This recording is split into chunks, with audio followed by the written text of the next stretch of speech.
Raunik's pieces were inspired by the history and heritage of his motherland in Nepal.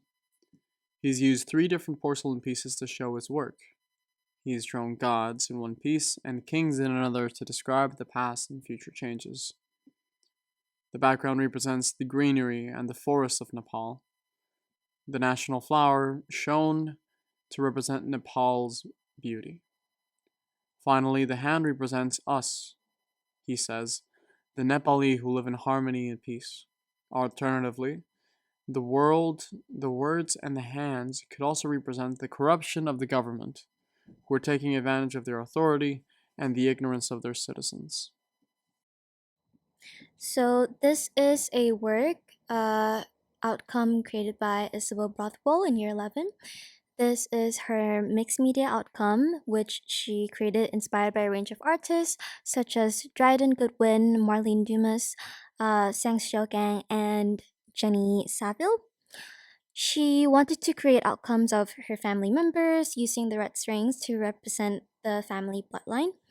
This was mainly inspired by Sang Xiaogang when she created her plaster cast, she imprinted significant objects relating to her family into the mold, making it more personal.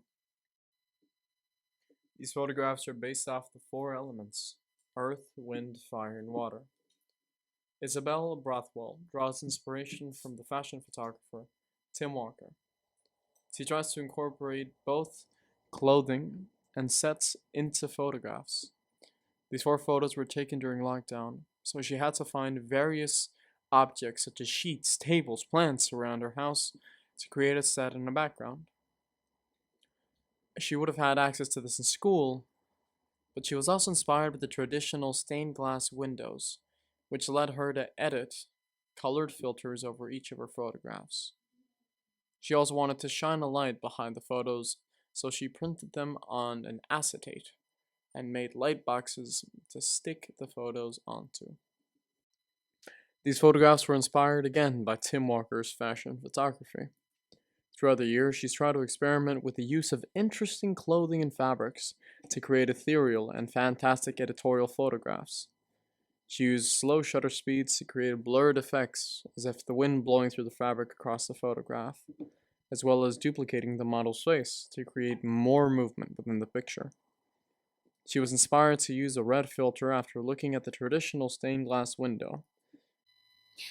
Ella in year 11 created an acrylic painting inspired by Norman Eckers. She felt passionate about politics and chose these topics to represent a few of her thoughts in this piece. She liked the style and colors that the artist used in his work, inspiring her to do this style of painting. This piece is called Childhood by Clarice, which is a watercolor painting. She had self-image as her theme for a project, so she referenced photos from her childhood. She used watercolor as her base on her childhood of a photo of her standing by a sea. She was inspired by Monet and Zhang Xiao Gang for this piece. Lilia Fairley created 9 cyanotype prints of flowers, putting together large scale cyanotypes with gold leaves and incorporating ink. She first started by experimenting with these mediums during lockdown in year 10. She developed this process by researching different artists like Anna Atkins and Megan Rippendorf, as well as adding different mediums like acrylic paint and pencil. This piece is called Levion Rose by Gabrielle. This was for her grandfather who loved roses and Edith Piaf, and she became inspired by Donald Bleacher she liked pop art elements of his work, especially his use of color and pattern. She chose to paint in acrylic as it has got a strong blast of color. Evie Ward in year 11 created a watercolor painting inspired by the pre-Raphaelite artist John Malias and his painting titled Ophelia. Evie's painting is an image of herself lying in bed of flowers, describing the different aspects of her life through the different types of flowers and colors used. She enjoyed painting this piece and she really liked the challenge of making it look realistic. This is Sophie Wong's photography, where through double exposure she managed to mix documentary shots of Hong Kong and portraits of herself together. Landscape and portrait merge smoothly into one another. In these two images, the faces are slightly translucent, creating a scene of mystery. Also, she expressed the feeling of emptiness and sadness because she has not been back to her hometown since last year, September. Year 11, Sophie Wong wanted to portray the sense of helplessness she felt in finding out about the 12 illegally arrested youths from Hong Kong. There, on the wall, 36 red letters are the full names of the arrested people. The medium is meant to be transparent. Sophie Wong wants to portray truth, and she wants to portray light passing through that truth, as opposed to what the Chinese government is doing. It being written in Chinese conceals the meaning to non-Chinese speakers and keeps that personality. Bailey in year 11 created a piece inspired by the New York skyline. His piece titled Sunset Skyline was inspired by the West End in New York, where he plans to spend the rest of his life there. He also loved the simplicity of the skylines, as if they're made of straight and geometric shapes, which echoes the simple moments of happiness in our hectic everyday lives.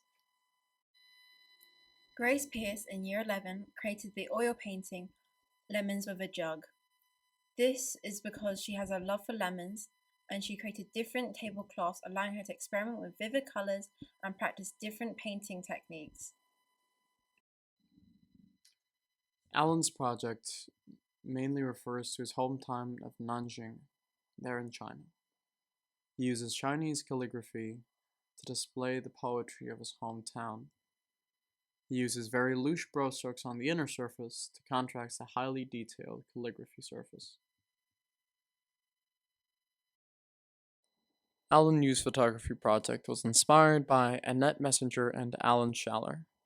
He's adapted Annette's message and use of composition as she takes photographs of different parts of the body, which incorporated into his shoots for the building. During the COVID-19 spread, a lot of the time spent in school was devoting attention to the surrounding of architecture. And so that's what Alan concentrated on. Yeah. Ivana Lee in year 11 created a work titled The Sun Never Set. She chose this title because there is always light somewhere in the world. The cranes in her painting represents love and romance. She particularly enjoyed working with stencil and acrylic paint in her work. Claudia Jarman created a final piece inspired by Paul Butler, using her darkroom pieces from year 10.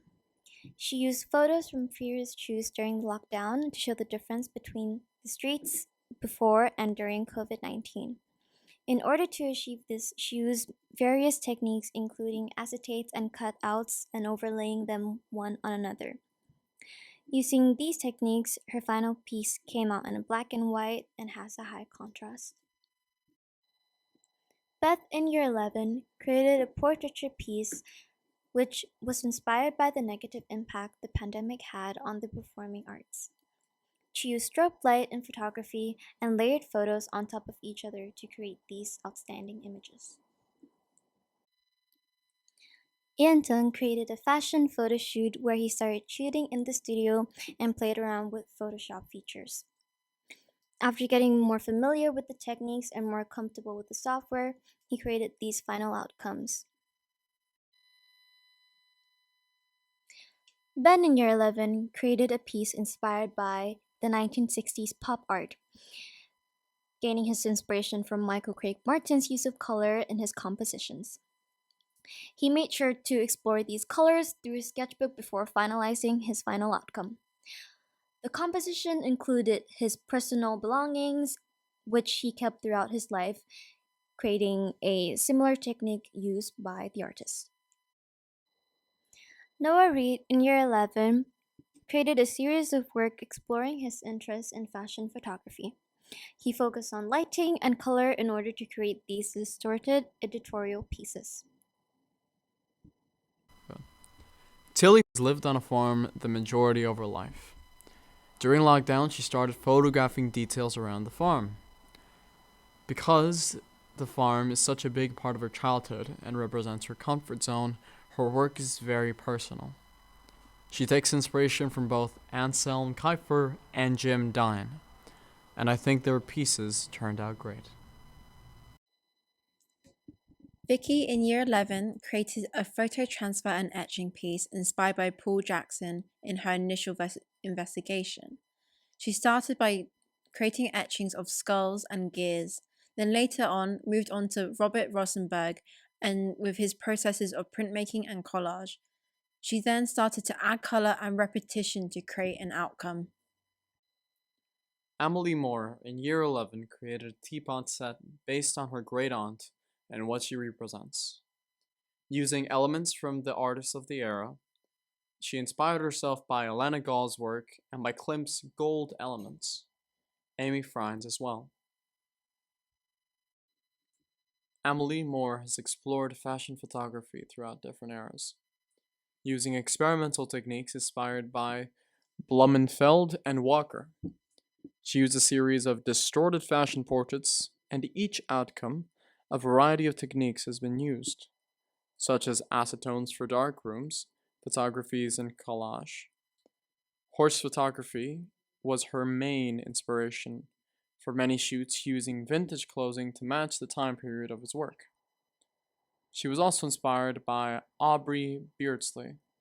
Detailed patterns of his work, she decided this by using a shouldering iron to draw intricate patterns on her acetate, which would then be used in the darkroom. Blumenfeld also inspired her to create with different methods so she can create distortions as well as combining collage to create illusions. Fuchsia in year 11 created an acrylic painting where she explores the life throughout the course. Her piece is inspired by Giorgio Morandi and Dima Braga, depicting different items in her kitchen. Aidan in year 11 created this piece called I Don't Want to Feel Better.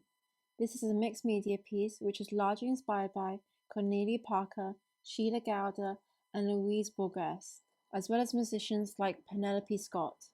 The color red is a very significant thread in their work, alongside ideas of connections of imagery of blood, veins, and guts.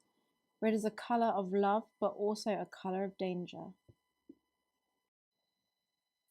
Inspired by Maurizio Anzari, Lila Porter in year 11 created vibrant and vivid portraiture that incorporates textile elements into her work. Max Peace was inspired by the Dada movement of the 1900s. He used mixed media triptychs to explore his identity, using the imagery around him to form the portraits. He aims to be humorous with his work. Caitlin in year 11 created a gift series. Throughout her project, she would heavily focus on landscapes, but then she learnt about natural composition and she thought she would push her ideas further, where she experimented by including people in those photographs. This led her to discover Rosanna Webster, who made commercial gifts. Caitlin then moved on by doing double exposure photographs inspired by Jasper James, who created pieces how he portrayed cities he had lived in.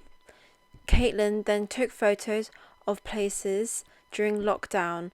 As well as this, Caitlin had photographs from Zimbabwe that she removed details by in the landscapes by desaturating the image and increasing the shadows and highlights. This reduced her images in a mixture of shapes and space rather than a familiar place. Annika in year 11 created a piece which is inspired by her little brother. She made different sized little pots and added the drawings of herself, her brother, and her friend. The animals on these lids all represent something. The rabbit represents the brother, the teddy represents herself, and the sheep represents her friend. Melody in year 11 created a work titled The Memory Table.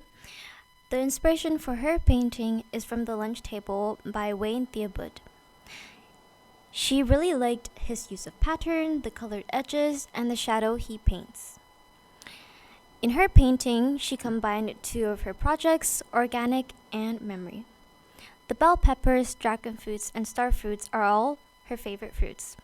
Despite these being a real challenge to paint, she really enjoyed the process of depicting their interests, shadows, and colors. Bernice Wong, in year 11, created a work titled Permanent Color in Frozen Screen. Hong Kong's iconic red streets are becoming rarer to find because of the reconstruction project in Hong Kong Old Town. She wanted to use her project Architecture to keep a record of the local features and street views of Hong Kong in order to remind the people how precious and special they once were. In order to make the neon signs and colored elements bring attention, Don't need that. Grace Eleanor, in year 11, has created a large-scale, impressionistic family portrait out of oil paint. Titled 4, Tom Tom's piece displays 4 identical buildings, inspired by the trip he took to New York City in 2020. He thought about the process of buildings deliberately and created the abstraction, using Pete Mondrian's colors as a direct inspiration for his artwork. Luke's project focused on fashion photography, specifically looking at the combination of graphic lines and illustrations to enhance the clothes and forms within his shots. He explored a range of lighting and long exposure techniques throughout his coursework. COVID-19 has affected the school experience massively. Athena Michael believes that she's not been able to have as many shoots as she'd like to have, but that every step she takes will develop her. She's used illusions and layerings to make distorted images to present self-image. Athena also created a mixed media photo montage piece documenting her Cypriot heritage, containing letters and archived photographs.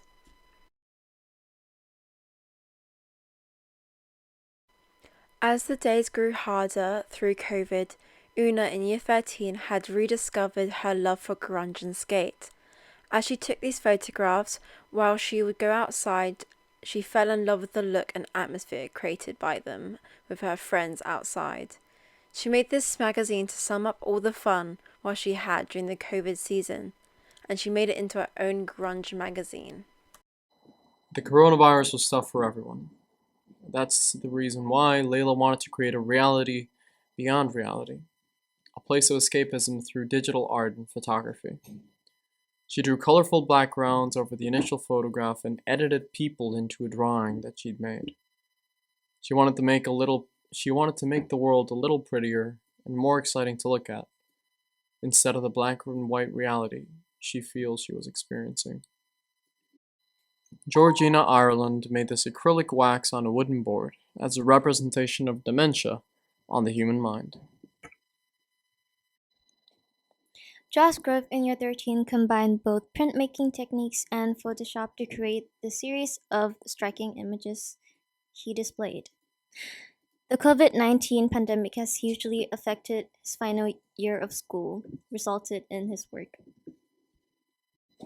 The theme of Albert's project is memories, in experimenting with various materials that could represent his emotions and experiences. The stairs, made out of cardboard and mesh, represent his journey until now to the future. The stairs representing old and new challenges that'll happen in life as he goes through the struggles and challenges of time going by. The mesh surfaces represented his thoughts. Sometimes he has a goal, but he's uncertain if it's what he wants or it's just external pressure.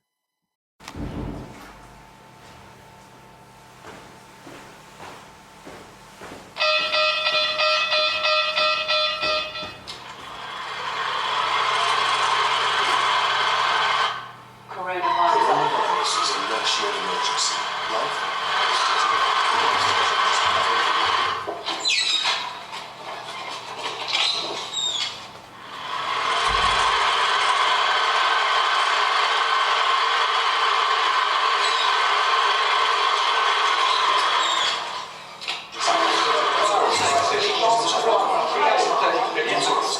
Coronavirus crisis.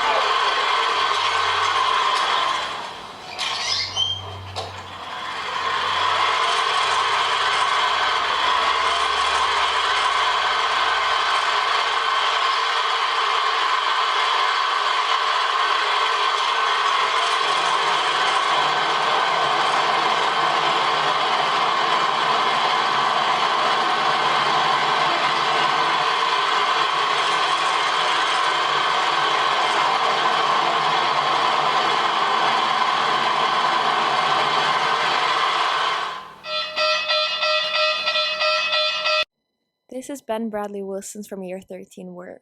This exhibition is an exploration of memories and access into others' memories. He has been looking at Sophie and her boundary-pushing artworks. This installation depicts a hypothetical person who documents personal belongings from people's homes and has these images on their walls and around the office area. All of these factors help to create the eerie and intrusive feeling that he intended the viewers to feel. Will Baines in Year 13 created these mosaics out of glass to make the colors stand out. The colors are supposed to represent a happier time, unlike the past year with the COVID-19 situation, all the restrictions that had come with it as well. Not many people will be aware of the types of glass that change color to something brighter, prettier, and more transparent during the firing process in the kiln. This change symbolizes people and their feelings, including himself. He believes that there has been a lot of changes within himself, both good and bad. Will also created a ceramic and steel bolt sculpture responding to forms in nature. Kira's gathered all the materials she used in her work from the school or the Cheddar scrapyard. Originally, she was inspired by the work of Robert Rauschenberg, as he made artworks using everyday items. The central door, beginning the first door she ever made, in the honor of Rauschenberg's work. The doors on either side reflect a part of her story, moving from Prague to England. Annabelle Davis in the upper sixth created this large-scale acrylic painting as a dreamlike escape from the lockdown experience. She has taken influence from Art Nouveau and 1960s psychedelic pop posters and has included a personal motif of a butterfly in this expressive piece. Eva's piece is made using oil pastels and pencil on a wooden board. Their piece is about creating beauty and gore. It uses strongly contrasting colors and images to create a disturbing yet beautiful combination of two extremely different themes. They were intrigued by the classical sculptures after visiting New York and becoming captivated by the shape and movement that all of these still figures possessed. They chose to draw a sculpture of Aphrodite, the goddess of love, to represent the beauty. In this piece, as she was known to be elegant and alluring, the work aims to be unsettling to the viewer with graphic intensities. However, it also aims to create conflicting thoughts and feelings with the drawing that uses soft and careful lines and marks. Charlie's artwork is inspired by Annette Messenger, and all the images used in her work are very dear to her heart. The large background is an ink print of the house she lived in for 4 years of her life. The collage hangings are of a teddy bear that she's had since birth. The light creates shadows and movements, making the house seem hidden and blurry. This is a metaphor for the faintness of memory, and the teddy bear for the warmth she holds in childhood. This is Amelie Lowe's from Year 13 work, where she recreated her Hong Kong memories into her work. The memory of walking around the historic, colorful, and vibrant streets of Hong Kong with her dad has always stuck with her. Therefore, the neon signs are the subject of her work. The Chinese language, which features in her work, is an integral part to this piece, as it is an important part of herself. She believes that the Chinese words are not only creative, but also visually interesting and artistic. Honor Mead in Year 13 painted in the traditional egg tempera method, which was the primary method of painting before oil paints was used. Layers of paints are built up to create a texture in the painting. She chose to use positive photographs of herself and her friends taken during the Easter holidays. This means that the viewer could see something heartwarming after the year that we have had. She made the photos black and white to enhance the color contrast.